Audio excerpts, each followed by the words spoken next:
नमस्कार दोस्तों, मेरा नाम है सूरज शर्मा और आप देख रहे हैं मेरा YouTube channel Suraj Sharma blogs.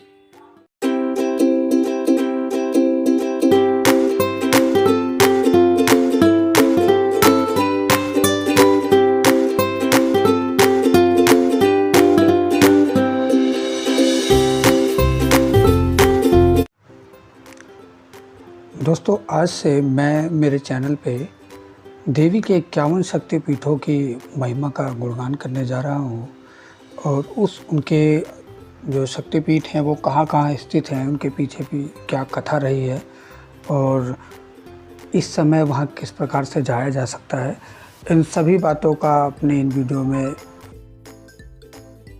Video में चर्चा करूँगा। और साथ ही 51 शक्तिपीठों की एक सीरीज़ अपने चैनल पे डालूँगा, जिसमें 1 बाय 1 टोटल देवी के जितने भी 51 शक्तिपीठ हैं तो उनके बारे में बताऊँगा। तो चलिए शुरू करते हैं। जब हम 51 शक्तिपीठों का नाम लेते हैं तो सबसे पहले हमारे दिमाग में ये बात आती है कि 51 शक्तिपीठ आखिर बने कैसे।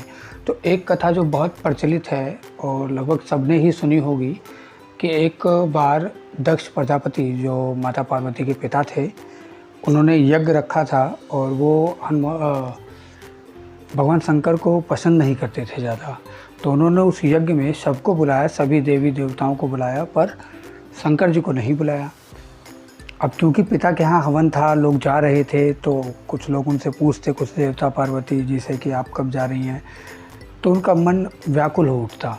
उन्होंने शिव जी से कहा कि मुझे भी हवन में जाना है। शिव जी ने मना किया कि बिना बुलाए जाने से इज्जत नहीं होती, लेकिन पार्वती जी हठ के कारण चली गई और उनसे कहा कि मैं बस थोड़ी देर में वापसी आ जाऊंगी। और फिर जब वो वहाँ पहुँचती हैं तो दक्ष उनका कोई सम्मान नहीं करता और शिव जी का, भगवान शंकर का अपमान भी करता है, जिससे क्रोधित होकर माता उस हवन कुंड में कूद जाती हैं और इस प्रकार माता सती का, जो उस समय ये जो घटना है तब माता सती के रूप में अवतरित हुई थी। तो फिर जब यह समाचार भगवान शंकर को मिला तो उन्होंने वीरभद्र को अपनी जटाओं से प्रकट किया और दक्ष प्रजापति का वध करने के लिए भेजा, जिसके बाद प्रजापति का वध हुआ। और ये घटना जो है 51 शक्तिपीठों के बनने की, ये वहीं से शुरू होती है। जब सती की मृत्यु हो गई तो भगवान शिव सती के शव को लेकर पूरे ब्रह्मांड में भटकने लगे, जिससे क्या हुआ, सृष्टि के नियमों में रुकावट आ गई। और रुकावट के कारण, क्योंकि त्रिदेव सृष्टि को चलाने के मूल आधार हैं, ब्रह्मा रचयिता हैं तो विष्णु पालनहार हैं और शिव विनाश करता हैं। तो इस तरीके से जब शिव वियोग में, सती के वियोग में इधर उधर भटकने लगे, सभी देवता चिंतित हुए। उन्होंने भगवान विष्णु से इस समस्या के निवारण की बात की। तो भगवान विष्णु ने उस समय अपने सुदर्शन चक्र से देवी के शरीर के 51 टुकड़े किए, जो जहाँ उनके शरीर के जो अंग जहाँ गिरे थे, वहाँ बाद में शक्तिपीठों की स्थापना की गई। और वहाँ फिर शक्तिपीठों के साथ एक भैरव भी स्थापित किए, जो स्वयं शिव जी ने बाद में जाके उन स्थानों पर स्थापित किए थे। तो जब हम 51 शक्तिपीठों की बात करते हैं तो सबसे पहला नाम जो आता है वो माता हिंगलाज का, जो वर्तमान में ये मंदिर पाकिस्तान में है और मकरान रेगिस्तान है पाकिस्तान में, जो तटीय क्षेत्र है, और तहसील पड़ती है लारी, ज़िला लासबेला, बलूचिस्तान प्रांत, पाकिस्तान। वहाँ जाने के लिए वैसे भारत से बहुत सारे लोग जाते हैं हिंगलाज भवानी की यात्रा के लिए, तो लासबेला पहुँचते हैं और लासबेला से मंडी नाम की एक जगह है जहाँ से यात्रा शुरू होती है। तो चलिए जानते हैं इस मंदिर के बारे में और तथ्य। ये जो मंदिर है काफ़ी 1000 साल पुराना है और इस मंदिर के बारे में कहा जाता है कि इस मंदिर में हिंदू और मुस्लिम दोनों समुदाय के लोग पूजा करते हैं, दोनों की बराबर आस्था है। हिंदुओं के लिए तो वो माता हिंगलाज भवानी है, हिंगुल नाम से भी जानते हैं जिनको, और मुसलमान समुदाय या मुस्लिम समुदाय के जो लोग हैं वो इस मंदिर को नानी मंदिर के नाम से जानते हैं। और नानी का हज, एक जो यहाँ यात्रा निकलती है, एक तीर्थ यात्रा, मतलब वार्षिक यात्रा कह सकते हैं जिसे, तो उसमें मुस्लिम समुदाय के लोग शामिल होते हैं और वो उसको नानी का हज बोलते हैं। तो 51 शक्ति पीठों के बनने की कथा मैंने बताई। अब जानते हैं हिंगलाज भवानी मंदिर के बारे में। ये कराची से 125 किलोमीटर दूर उत्तर पश्चिम में स्थित है। यहाँ माता का सिर गिरा था, ब्रह्मरंध्र मतलब जो सिर के और भौं के बीच का जो भाग है लगभग वो गिरा था, इसलिए यहाँ हिंगलाज भवानी की पूजा होती है। वैसे यहाँ कोई मानव निर्मित मूर्ति नहीं है, एक पाषाण है जो लाल चंदन के रंग से पूरा रंगा हुआ होता है और उसी प्रतिमा की यहाँ पूजा की जाती है। माता हिंगलाज भवानी के स्वरूप को उसी रूप में पूजा जाता है।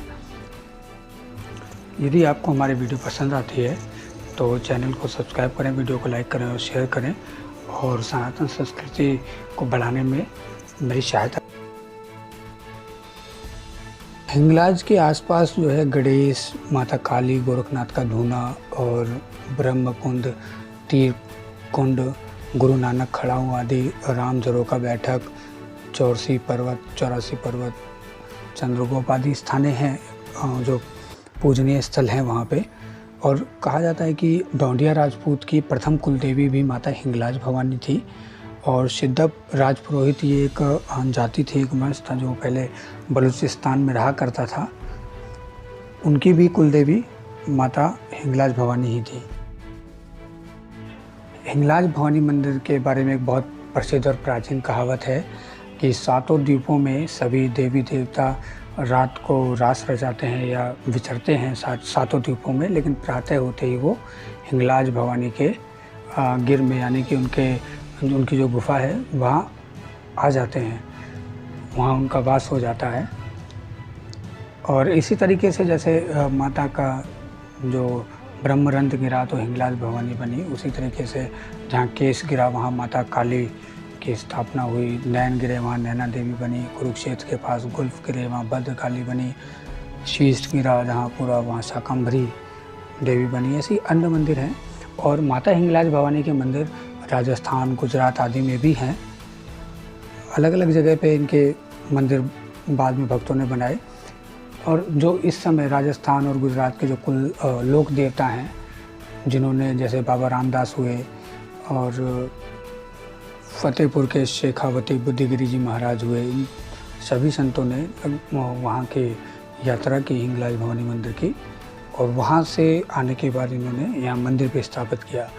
बुद्धगिरी जी महाराज के बारे में कहा जाता है जिन्होंने राजस्थान में माता हिंगलाज भवानी का मंदिर स्थापित किया और उनकी अखंड ज्योत प्रज्वलित की। कि कहा जाता है माता हिंगलाज स्वयं प्रकट होकर उनको दर्शन देती थी, उनको आशीर्वाद देती थी।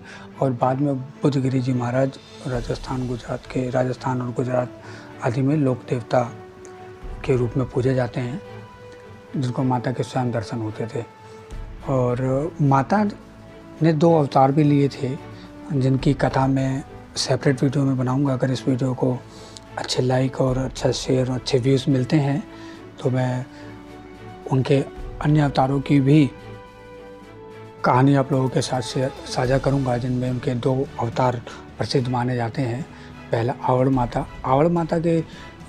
माता, उनके साथ उनकी 6 बहनें भी थी।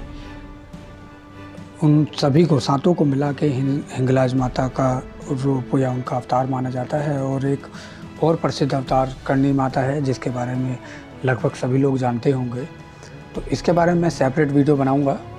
करणी माता भी हिंगलाज माता की ही अवतार मानी जाती हैं।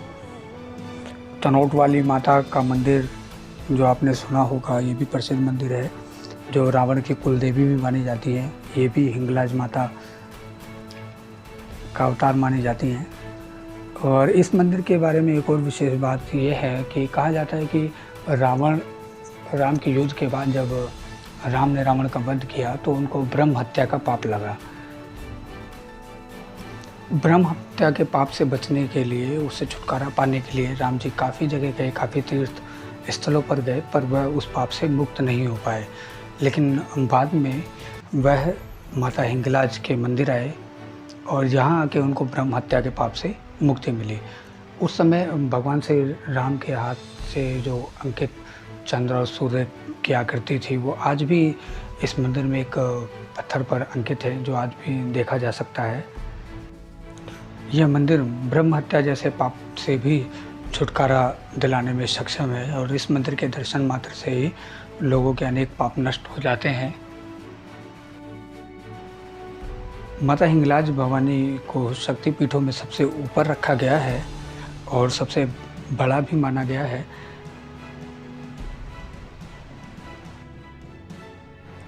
भक्त यहाँ पर आके माता को लाल चुन्नी चढ़ाते हैं और यात्रा जो इनकी निकलती है उसमें शामिल होते हैं। यहाँ माता की एक अखंड ज्योति भी विद्यमान है और यहाँ मन्नत मांगने से भी सारी मन्नतें पूरी होती हैं, क्योंकि एक शक्तिपीठ है और सिद्धपीठ है। तो यहाँ काफ़ी लोग ऐसे भी देखे जाते हैं जो यहाँ सिद्धि वगैरह करने आते हैं और माता की विशेष कृपा पाने के लिए यहाँ सिद्धियाँ करते हैं, उनकी आराधना करते हैं। तो ये था पाकिस्तान की माता हिंगलाज भवानी का मंदिर और उसका इतिहास, उसके बारे में जितना भी हो सका मुझसे जानकारी इकट्ठा हो पाई वो मैंने आप लोगों के साथ शेयर की। अगर कुछ इसमें कुछ भूल या कुछ गलती हुई हो तो उसे कमेंट में ज़रूर बताएं। धन्यवाद। वीडियो को लाइक करें, शेयर करें और सब्सक्राइब करें।